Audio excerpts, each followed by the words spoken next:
It's a time when we have not that much power, either for lighting or for charging of phones. So I think although the event is a year late, the timing is perfect. Speaking during the event, the General Coordinator, Dr. Kate Kanyi Tometi Fotso, stressed that notables should not only safeguard tradition, but also play an active role in the development of their respective communities. Well, it is said a tree doesn't make a forest. And if you have a king, that king has people. That king is not standing alone. He's standing with his people. And for us, who he called to be by his side, we consider it a duty to be by him, to support him, to guide him, and also to give back to our own people. Receiving the delegation, His Royal Majesty Chief Dr. Robert Esuka Endeli described the visit as timely, particularly as the palace is currently hosting the annual Mokwe Holiday Language and Cultural Classes aimed at reconnecting Bakure children to their linguistic and cultural roots. In the middle of the holidays, we are supporting the Mokwe language because we understand that no civilization on earth has ever evolved with somebody else's language. So they have also come to support that endeavor, that effort. And so today is a great day for the Bakure people. It's a victory for everybody living in Boya. Notables in this land are not just Bakure people. There are people from all walks of life, all tribes who identify themselves as Boya people, respect the tradition, and want to stay in Boya. The ceremony was enlivened by traditional Mokwe songs and cultural performances, creating an atmosphere of unity, pride, and cultural celebration, while highlighting the importance of preserving the customs and identity of the Bakure people for the future generations. The cultural visit by the Douala notables not only strengthened bonds between traditional and institutions, but also reinforced a shared commitment to safeguarding Cameroon's rich cultural heritage.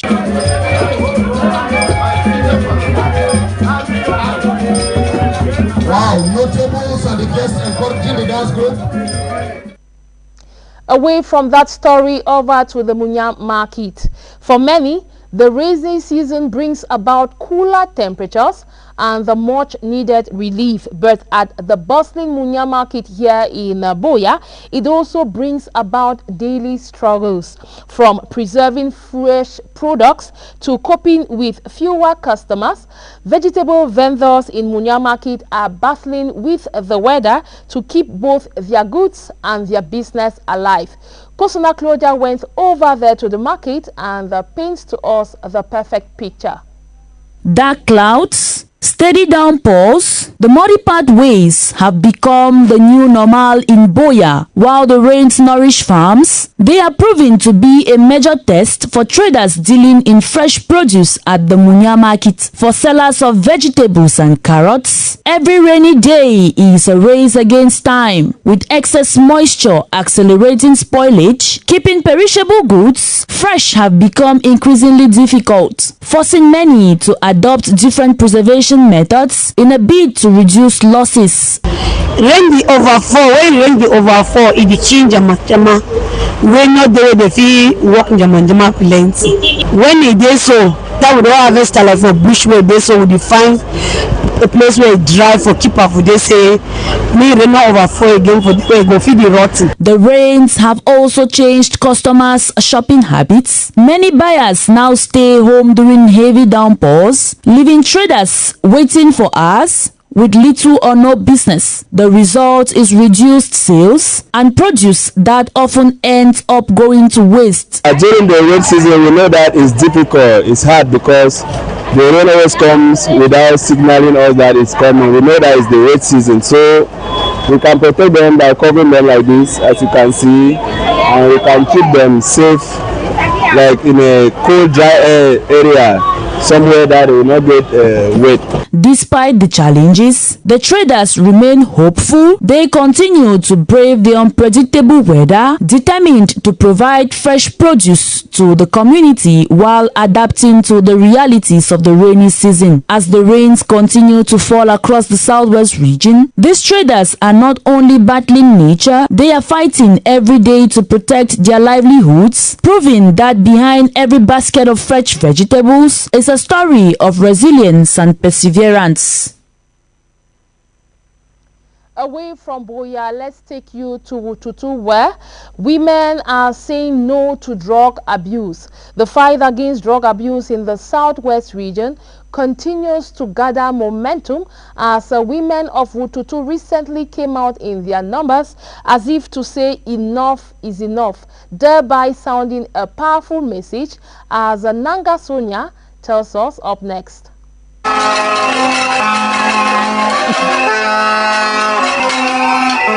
The sound of vuvuzelas, the banging of pod lids, and chants of no to drugs echo through the streets of Wututu in Fako division as women from the community staged a peaceful march against drug abuse. Determined to protect the future of their children, the women say they are refusing to watch silently while substance abuse continues to destroy the lives of young people, fuel insecurity, and tear families apart. Carrying placards with anti-drug messages, the demonstrators marched through major streets of the village, calling on parents to become more vigilant, urging young people to reject drugs, and appealing to law enforcement authorities to identify and dismantle drug selling networks operating within their community. The women stress that raising awareness alone is not enough, insisting that the fight requires collective action from families, traditional authorities, religious leaders, schools, and government institutions.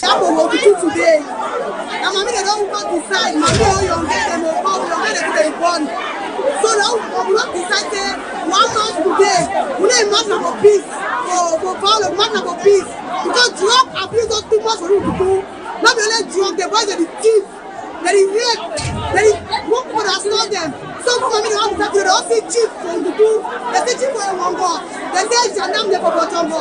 Say not for one go today.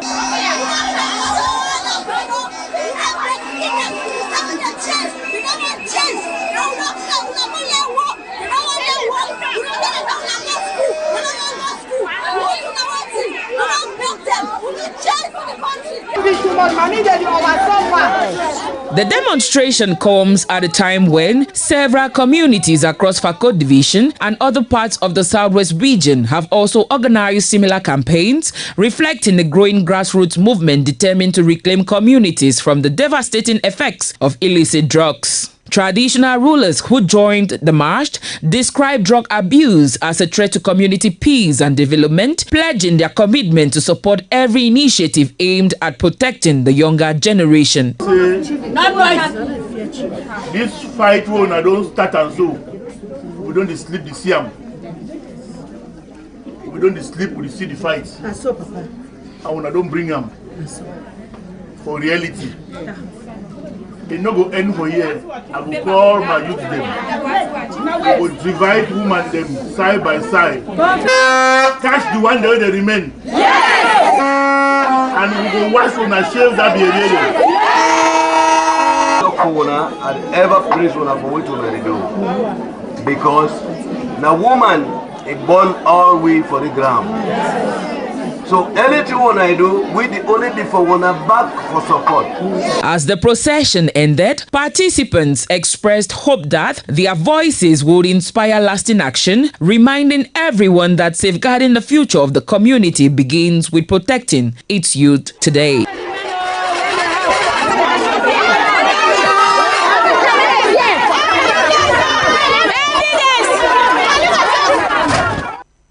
Away from Wututu, we move back to Boya, where a Boya-based humanitarian non-governmental organization known as the Dadindong International Humanitarian Foundation, DANIF, has celebrated 5 years of its anniversary. So far, it's been 5 years of dedicated service, community engagement, and support for the vulnerable population, while calling for increased collective efforts to improve lives. Natalie Juma was part of that grand ceremony which took place over the weekend here in Boya. She puts to us the details. Launched on September 24, 2020, the Ndong International Humanitarian Foundation was established and founded by Ndong Elias Ivor Wright. Guarded by the motto, "We are a family," DANIF has remained committed to giving back to communities by supporting the less privileged, empowering the girl child, building sustainable communities, and saving lives, as well as promoting access to healthcare. Something that I dreamt of when I was growing up, and today, if I'm celebrating 5 years, then I'm super glad and happy that finally my childhood dream has been realized today. So it is not only in Cameroon, because we are based in Nigeria. I've been to Nigeria, I've been to Togo, Paris, France, the United States of America, and Great Britain. So we are all over the world. That's why we call it the International Humanitarian Foundation. So it's a joyous thing. While addressing the population, DANIF's president, Roger Konyungomenu, highlighted on some of the organization's humanitarian activities. Throughout these 6 years, we trained single mothers in Yaoundé into hairdressing, which they are now, most of them now have their own shops. We also train chefs, people who cook. Some of them have also opened their own restaurants and cooking houses. In one Islamic school in Kwen, we built a toilet there because our regional coordination. The celebration brought together beneficiaries from various support groups, including members of Make Ourselves Happy, a support group for persons living with disability in Limbe. The beneficiaries took turn to share testimonies on how DANIF has positively transformed their lives. Ndong International Humanitarian Organization have helped us in so many ways in life. First of all, through material, through empowerment, and in so many things that I am short of word that I cannot explain. We have been receiving gifts, and it was so timely because they came to us on the 14th of July.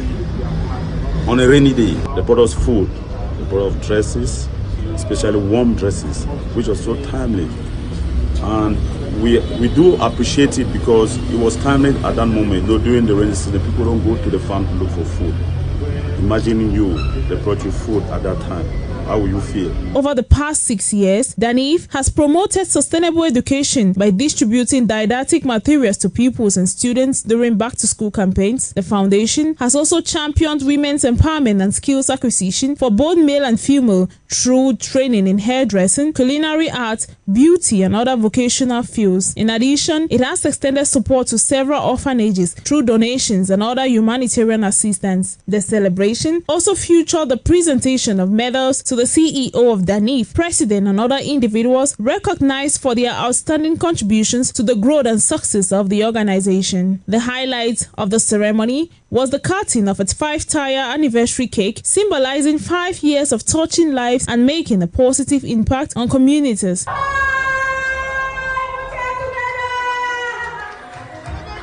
The event was graced by dignitaries who have worked in collaboration with the organization to empower young persons in the field of beauty, culinary arts, pastries, and so more. The ceremony concluded with a renewed call for stronger humanitarian action and greater collaboration in building healthier, more sustainable communities, as well as improving the lives of those in need. As Cameroonians await the return of the President of the Republic, His Excellency Paul Biya, many are their problems that need solutions. As you'll get to hear in the upcoming report, these problems span from all the 10 regions of the country. Mambo William takes a critical look into these problems littered all around the national borders. Up next. The head of state returns from abroad. The tarmac at Yaoundé is not the only thing waiting for him. A country waits. It waits with problems that have festered, with regions that have bled, and with one question: what happens now? Because governance does not pause when the plane takes off, and it does not reset when it lands. We start in the far north, and Adamawa. For more than a decade, Boko Haram turns villages into IDP camps and schools into targets. The war is managed, not won. At the same time, early marriage pulls girls out of classrooms, and the lack of birth certificate leaves children unable to sit exams or access health care. We are raising a generation that is insecure and undocumented. That is not just a northern problem, it is a national time bomb. From the north, we move west to the northwest and southwest. The Anglophone crisis has lasted 10 years. 10 years of ghost towns, closed schools, and communities living between the guns and the roadblocks. Dialogue have happened, but trust has not returned. This is no longer only a security crisis. It is political, humanitarian, and an identity crisis. And every year we delay a solution, the cost gets higher. The guns change in the east and south, but the fear does not. Coupe de route turns national highways into toll gates of fear. They are armed gangs, not petty thieves. Traders no longer travel at night, and food prices rise. When the state loses part of its territory to men with AK-47, that is a collapse of authority.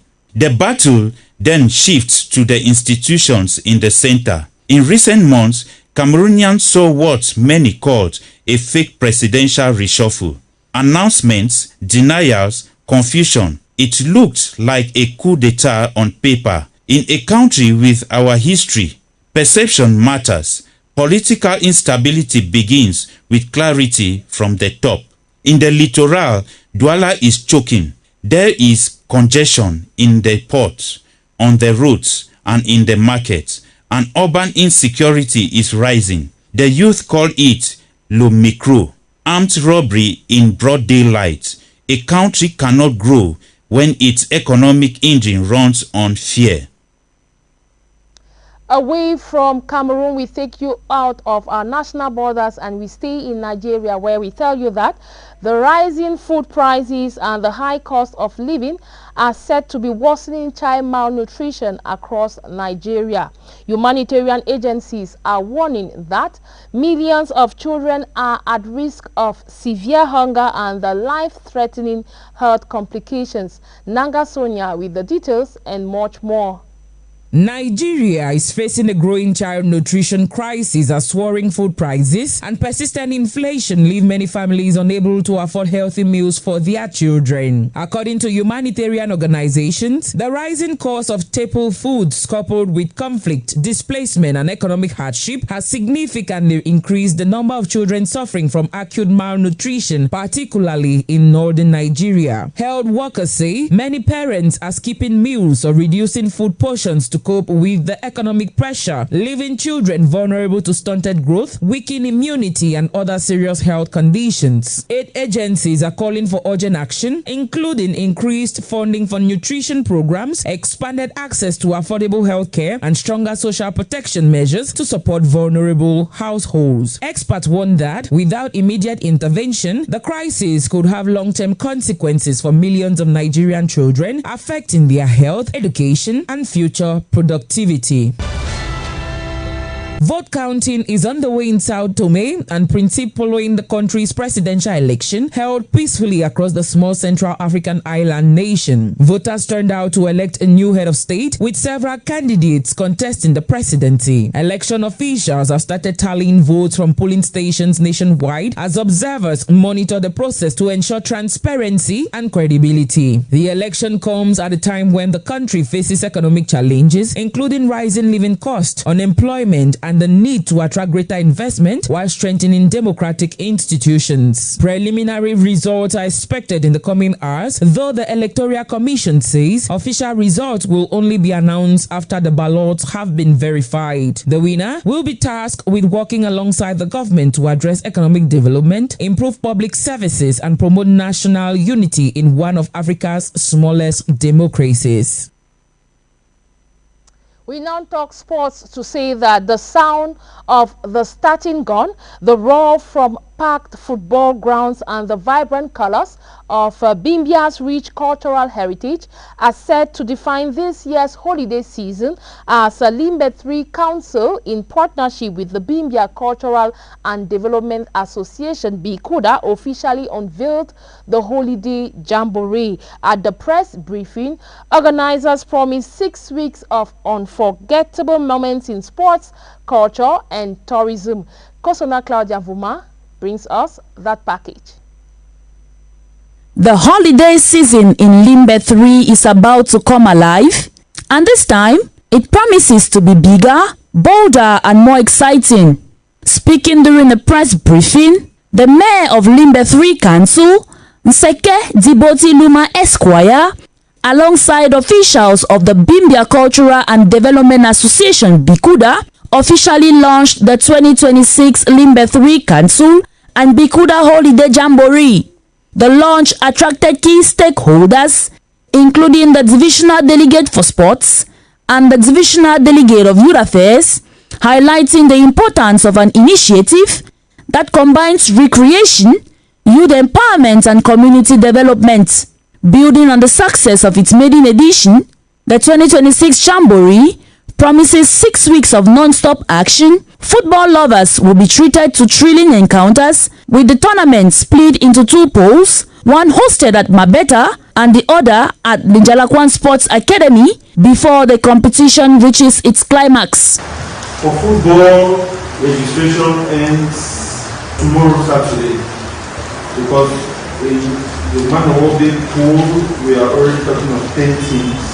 And the first match will be played on Sunday between the White Lions of Tikulu and Bonjo FC.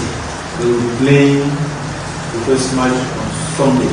For fitness enthusiasts and adventure seekers, the spotlight will also shine on a 12-kilometer marathon stretching from Mabeta Fishing Port to Man-of-War Bay, offering participants not only a test of endurance but also a scenic journey along one of Limbe's most pictorial coastal routes. But the Jamboree is about more than competition. Organizers say the event will celebrate Bimbia's rich cultural heritage, promote tourism, award scholarships to deserving pupils and students, and reward lucky participants through a grand tombola, where a brand new motorcycle awaits the overall winner. This Jamboree will provide opportunities for recreation, talent development, networking, employment, information, scholarship opportunities, cultural, education, entrepreneurship.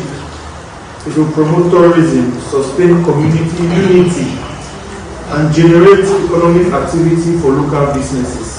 For Nseke Diboti Luma Esquire, the Holiday Jamboree is more than just a festival. It is a platform to unite communities, inspire young people, and showcase the beauty and potentials of Limbe 3. From the football pitches to the marathon trail, from cultural displays to life-changing opportunities, the countdown has begun. And if the organizers deliver on their promise, Limbe 3 will once again become the heartbeat of this year's holidays festivities. We still remain in sports to say that Spain are the winners of the 2026 FIFA World Cup after defeating 3-time winners Argentina 1-0 after prolongation. In the upcoming report, we get to understand that this has secured for them a second World Cup trophy after they obtained the first in the year 2010. So Nitangoni sat through that particular encounter and briefs us on that. In a very unpredictable game, 90 minutes was not enough to settle their scores as both Spain and Argentina failed to break the deadlock before the end of the first 45 minutes of play counted for the 2026 FIFA World Cup finals played in New York City. The last segment saw Spain continue dominating the game in all fronts, saved countless times by Emiliano Martinez, who exhibited great goalkeeping skills, The game extended to prolongation after a 0-0 draw. With so much intensity, title holders Argentina was reduced to 10 men after Enzo Martinez got a second yellow. Playing into the 100 minutes, substitute Ferran Torres of Spain scored to give Spain their second World Cup title. Spain dominated the individual awards at the FIFA World Cup, with Rodri named the players of the tournament after a series of commanding performances, while Unai Simon takes home the Golden Glove as the tournament's best goalkeeper. Pau Kubasi equally was named best young player, capping off a breaking World Cup tournament, while the Golden Boot race was won by Kylian Mbappe, terming him the highest goal scorer in terms of the history of the World Cup, and equally the highest goal scorer with 10 goals onto his name for this particular World Cup. A handful of traditional rulers from Douala have graced the palace of the paramount ruler of Boya, His Royal Majesty Chief Dr. Robert Esuka Endeli, recently, as part of the historic visit that witnessed a great showcase of the Bakwere traditional heritage. Was the exchange of symbolic gifts, a rich cultural memoir. Millions of children are said to be at risk of facing severe hunger crisis, plus life-threatening health complications across Nigeria as humanitarian agencies hammer. This is due to the rise in food prices as well as the high cost of living. After defeating Argentina 1-0, Spain has emerged as the 2026 champions of the FIFA World Cup. This score was secured after prolongation, while the victory adds up to their first World Cup trophy after winning it in the year 2010. Thank you so much for joining us on this edition of the News Hour on Royal Television. We are the New Vision of Africa, asking you to stay tuned to our programs, and why not, we will be here tomorrow, God willing, same time, same place. Honorin Cheng, bonne nuit.